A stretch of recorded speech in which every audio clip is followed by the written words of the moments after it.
Les troubles du langage ou alors oral, appelé encore le bégaiement, touchent plus d'un dans une famille.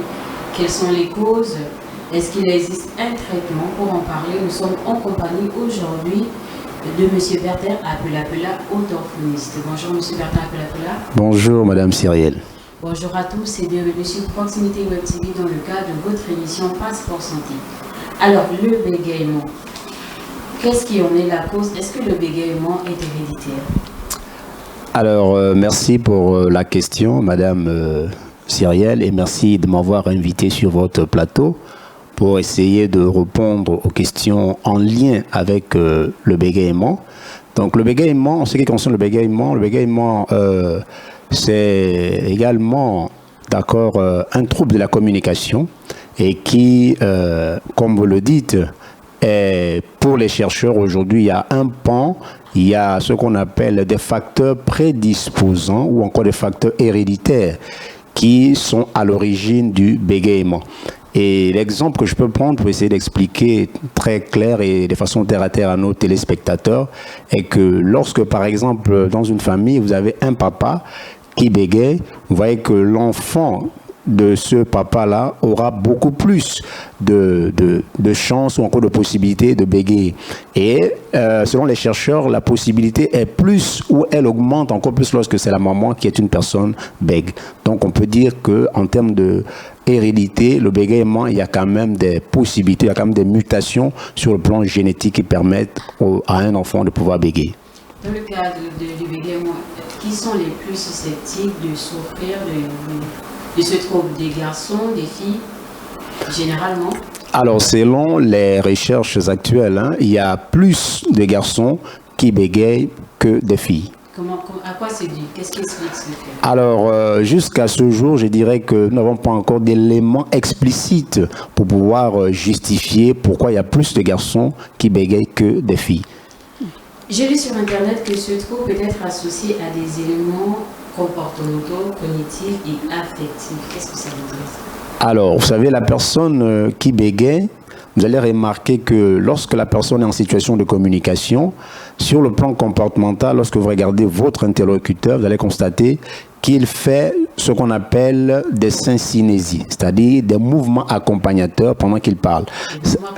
Voilà, on les appelle en d'autres termes des syncynésies. C'est-à-dire, pendant qu'il parle, pour pouvoir c'est-à-dire sortir des mots, soit il va taper sur la table, ou bien soit il va taper du pied, ou soit ce sont des yeux, voilà, qui va cligner, ou encore ce sont les ailes de narine, voilà, qui vont clignoter, ou il va faire des grimaces. En fait, ce sont des aides, ce sont des appuis qu'il veut prendre pour pouvoir s'exprimer. C'est sur le plan comportemental.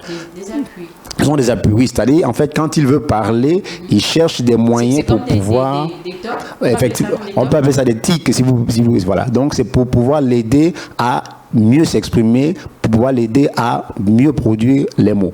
Voilà. Et sur le plan affectif, comme vous l'avez dit, et cognitif, vous allez constater que c'est des personnes, le plus souvent, ceux que nous, interlocuteurs ou nous, entourage, nous voyons sur la personne bègue, ce sont ce qu'on appelle les bégayages, c'est-à-dire la parole, quand il fait des prolongations, voilà, quand il a du mal à prononcer, quand il a du mal à faire une phrase correcte, quand il a des difficultés peut-être respiratoires, mais par contre, il y a un autre aspect du bégaiement que nous ne voyons pas. Alors, l'aspect en question, c'est lequel? C'est sur le plan cognitif ou encore sur le plan psychologique. Parce que la souffrance réelle du bégaiement ou encore de la personne bègue se trouve à l'intérieur de la personne.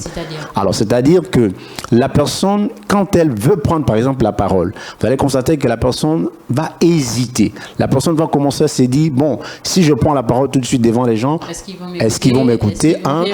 Voilà. Et de deux, est-ce qu'ils vont rire de moi? Et donc, vous voyez que sur le plan de la personnalité, il y a ce qu'on appelle une perte de l'estime de soi. C'est-à-dire la personne ne se sent pas vraiment au milieu des autres comme étant un individu, voilà, qui a de la valeur. Donc, la personne essaie de se dévaloriser. Donc, il y a des sentiments de dévalorisation de la personnalité de la personne qui bégaye. Donc, voilà un peu la partie la plus importante du bégaiement, c'est celle qui est enfouie, c'est celle qu'on ne voit pas. Mais justement, comment mettre alors cette personne en confiance, celui qui bégaye? Comment le mettre en confiance? Alors, pour le mettre en confiance, par exemple, nous, en tant qu'orthophonistes, lorsque nous travaillons avec des personnes en situation de bégaiement, nous faisons ce qu'on appelle l'iceberg. C'est-à-dire, nous demandons à la personne de nous faire ressortir les ressentis, c'est-à-dire ce que la personne ressent au fond de lui, dans la société, dans son entourage, quand il veut par exemple prendre la parole. Et la personne essaie d'inscrire sur un papier donc les ressentis, donc les sentiments qu'il ressent, que nous ne percevons pas. Est-ce que les ressentis, justement, peut être un frein au langage oral? Alors, les ressentis, effectivement, peuvent être un frein dans quel sens? Dans le sens où, si on ne traite pas, on n'arrive pas à trouver une solution par rapport à ces ressentis pour permettre à la personne de pouvoir extérioriser ce que la personne ressent, ça va être un blocage, ça va être un frein pour la personne. Vous voyez qu'il y en a qui vont même refuser de vouloir parler, parce qu'il y en a qui ont la peur de bégayer. Vous voyez, donc si quelqu'un a peur de bégayer, ça veut dire qu'il aura peur de parler. Donc c'est comme un élève ou un étudiant en classe, même s'il connaît la réponse, il aura du mal à lever le doigt pour parler, parce qu'il a la peur de bégayer devant les autres, afin de ne pas être, comment on appelle ça, crier ou bien huer, ou encore que les autres se mettent à rire. Vous avez parlé des situations inconfortables, parce qu'un traumatisme peut justement emmener quelqu'un à bégayer. Alors, un traumatisme... Ou une situation quelconque, un contexte qui pourrait justifier que quelqu'un qui, par exemple, au départ, parlait correctement, se retrouve dans une situation de bégaiement. Alors, je vais prendre un exemple, parce que dans le bégaiement, il y a ce qu'on appelle des facteurs déclenchants. Par exemple, le stress est une situation qui peut déclencher un bégaiement chez un individu. Un exemple.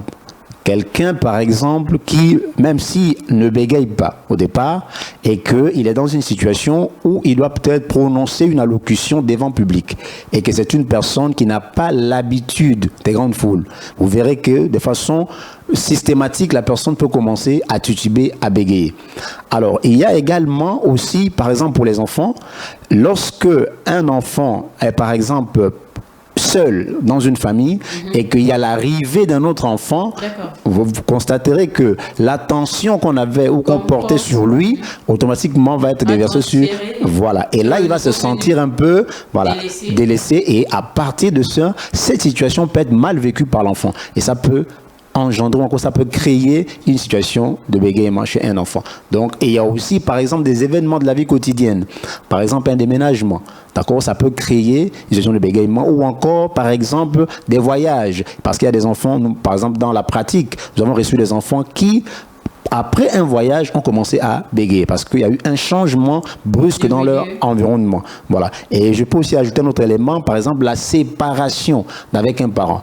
Par exemple, un enfant qui aujourd'hui est dans une famille où papa est là, maman est là, et bon, pour des raisons, peut-être que l'enfant ne comprend pas, aujourd'hui papa n'est plus, donc l'enfant aura du mal à vivre cette situation. Donc ça peut être comme un choc pour l'enfant de constater que dorénavant, papa n'est plus là, il n'y a que maman qui est là, mais l'enfant ne comprend pas pourquoi papa n'est pas là. Et ça peut créer une situation de bégaiement. Est-ce que c'est, en tant que spécialiste, est-ce que c'est mauvais d'aider les personnes qui bégayent? C'est-à-dire quand ils ont du mal à prononcer des mots, on a souvent tendance à compléter leurs mots selon leurs phrases. Est-ce que c'est mauvais de le faire, ou alors il faudrait les laisser s'exprimer, même si ça doit prendre du temps? Alors madame, vous savez, nous avons un problème en termes de communication. Nous, ce qui nous intéresse, c'est que l'enfant parle bien, c'est que la personne s'exprime bien. Parce que habituellement, c'est ce que les parents disent souvent. Il faut bien parler, parle correctement, parle couramment. Or, dans la communication, ce qui est important, ce n'est pas le moyen par lequel on véhicule le message, mais ce qui est important, c'est le message qui est véhiculé. Donc, ce qui est recommandé, c'est que la personne qui bégaye, peu importe les blocages, les prolongations que la personne fait, les accidents de parole, ce qui est important, c'est de laisser la personne d'aller jusqu'au bout de son message. C'est ce qui nous intéresse, c'est le message. Alors, comment reconnaître, ou alors est-ce qu'on peut confondre le bégaiement à la dysarthrie? Alors, on ne peut pas confondre ces deux troubles, parce que le bégaiement, c'est un trouble de la communication. D'accord, il y a une perturbation de la fluence normale et du rythme de la parole. Or, la dysarthrie, c'est un trouble neurologique, d'accord, qui, n'est-ce pas, influence ou encore affecte beaucoup plus l'articulation. Donc, c'est un trouble arthrique. Qu'en est-il des personnes, comment, en fait, à quel âge le bégaiement commence? Alors, le bégaiement... Et qu'en est-il de personnes, pour compléter? Oui, allez-y. Qu'en est-il des personnes qui, autour d'eux, il n'y a pas de bègue, mais qui se retrouvent à bégayer? Alors, s'il faut prendre le cas des enfants. D'accord. Alors, vous savez, tout à l'heure, le premier volet de votre question, c'était de savoir, excusez-moi, s'il vous plaît, c'était...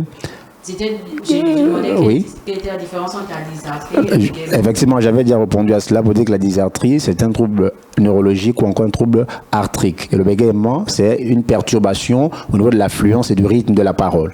Voilà. Donc, il y avait une question que vous avez posée tout à l'heure par rapport à... Comment on appelle ça ?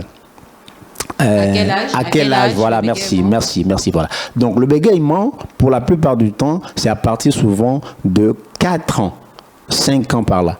Est-ce que vous voyez? Donc, c'est pourquoi, en réalité, lorsqu'un enfant commence à bégayer, il est souvent urgent, il est souvent important d'aller vers un spécialiste, d'aller vers un orthophoniste pour voir si il faut commencer déjà une rééducation ou il faut faire ce qu'on appelle un accompagnement parental, c'est-à-dire prodiguer des conseils aux parents pour pouvoir aider l'enfant à améliorer son langage. Pourquoi? Excusez-moi madame, parce que dans la plupart des cas, nous ne savons pas si cet enfant qui a commencé à bégayer va arrêter ou va continuer à bégayer. C'est pourquoi la prise en charge précoce est importante. Donc ça veut dire qu'il est possible que les parents viennent en aide à leur enfant? Bien sûr, les parents peuvent venir en aide. Dans quel sens? Dans le sens où ils doivent d'abord rencontrer un spécialiste qui va leur donner des conseils. Donc c'est ce que je disais, l'accompagnement parental. Si c'est nécessaire de faire la rééducation, le spécialiste vous dira c'est le temps de faire la rééducation et nous la commençons. Donc en conclusion, on peut dire qu'il est possible de guérir du bégaiement? Alors dire qu'on guérit du bégaiement, c'est quand même c'est difficile parce que le bégaiement, la plupart du temps, c'est utopique parce qu'on dit qu'on sort du bégaiement.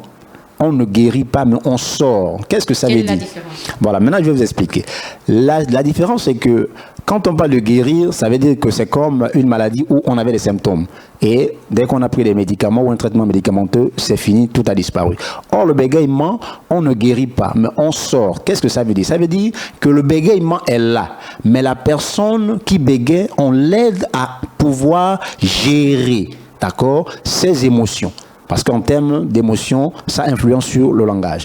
Autre chose, c'est qu'il faut arriver à ce que la personne qui bégaye puisse, d'accord, dorénavant, se considérer comme un être de valeur au milieu des autres, qui peut s'exprimer librement, qui peut parler librement sans qu'il ait peur de parler parce qu'il va bégayer, parce qu'il y a des accidents dans sa parole, parce qu'il va faire des prolongations. Donc il faut qu'il arrive à sortir de cet état-là pour pouvoir mieux s'exprimer dans la société, peu importe le moyen par lequel il véhicule son message. Comment on va finir par là? Allez-y. Comment vous arrivez justement à aider ces personnes?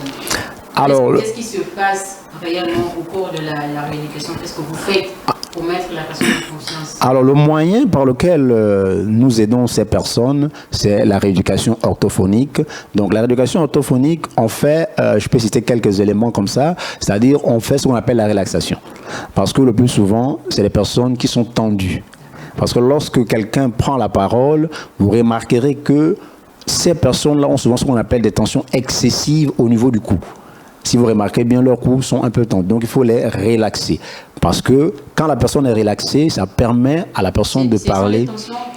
Allez-y, allez-y. Ce sont les tensions excessives du cou. Au niveau du cou, qui oui. les empêchent de faire sortir. Non, en fait, ce sont des efforts qu'ils fournissent pour pouvoir parler. Donc, il faut arriver à casser ces tensions-là pour que la parole soit plus ou moins fluide. Ça, c'est un élément. Il faut travailler ce qu'on appelle la respiration. D'accord? Parce que vous remarquerez que c'est des personnes, comme je l'expliquais tout à l'heure, qui ont souvent des difficultés respiratoires. Parce que quand ils parlent, parfois, ils ont comme l'impression d'être bloqués. Donc la respiration, ils ont comme l'impression de manquer d'air. Voilà. Donc il faut les aider, il faut faire la relaxation, la respiration. Et il y a aussi ce qu'on appelle la coordination pneumophonique. Donc parce que, comme je disais, on parle sur l'expiration. Donc il faut arriver à aider la personne bègue à pouvoir gérer la parole, hein, et puis l'air expiré, donc la respiration. Au moment où il parle, il faut qu'il arrive à gérer tous ces éléments. Voilà. Voilà, donc il faut qu'il arrive à gérer tous ces éléments-là pendant l'acte de la parole. Voilà. Au-delà de ça, il y a aussi l'aspect psychologique. Donc le ressenti, donc il faut pouvoir aider la personne à comprendre que ce qui est important, c'est le message dans la communication. Ce n'est pas tant le moyen qu'on utilise pour pouvoir parler. Ce n'est pas tant avoir une belle parole ou bien parler de façon courante. Voilà, voilà. Donc ce qui est important, c'est le message. Donc il faut le remettre en confiance en un mot. Une fois il est en confiance, vous verrez qu'il va s'exprimer librement et tranquillement. Merci pour toutes ces précisions. Merci à vous, madame. Alors, c'est ici que confère votre émission Passeport Santé, dernier numéro de 2023. Vous l'avez compris, il est possible de sortir du bégaiement et pas d'en guérir. Alors, nous vous disons à très bientôt et nous souhaitons, allais-je dire, d'ores et déjà, nos voeux les meilleurs pour 2024. À très bientôt sur Proximité Web TV.